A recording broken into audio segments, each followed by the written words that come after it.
J'espère que vous avez félicité votre mari pour sa promotion. J'avais bien préparé le terrain pour son entretien annuel. Je suis sûre qu'il aurait pu se passer de vous.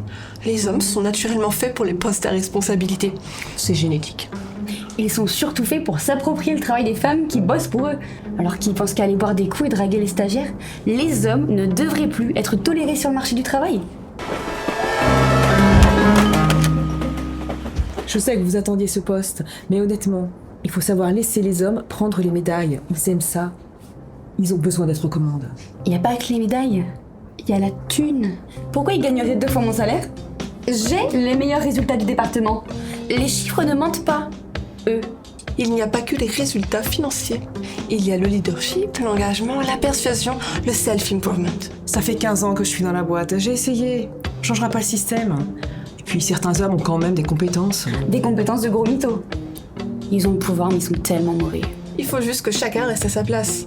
L'espace des femmes, c'est la maison. On est naturellement doué pour les tâches d'intérieur. J'espère que vous élevez pas vos filles avec ce genre d'ambition, par contre. Faites du logis. C'est un rôle merveilleux. Je les encourage à toujours donner le meilleur d'elles-mêmes. Et puis, donner la promotion à un homme, je suis sûre que ça vous motive. Les entreprises dirigées par des femmes sont plus performantes de 30%. Il est temps qu'on se débarrasse des mecs. Ils peuvent continuer à bricoler et nous servir de sextoy. Le sextoy, c'est fiable. Puis attends pas en panne au bout de 2 minutes. Mais c'est votre père qui avait monté son entreprise, non? Il était pas si mauvais. Oubliez ça. Il a préféré sa boîte à sa famille. La seule chose que j'attends de mon père, c'est sa mort. Et vous-même, à votre poste, vous dirigez des hommes, non? Vous n'avez jamais rencontré un homme qui mérite son salaire. C'est vrai que tous les hommes ne sont peut-être pas comme mon père. Mes filles pourraient réussir comme vous. On verra.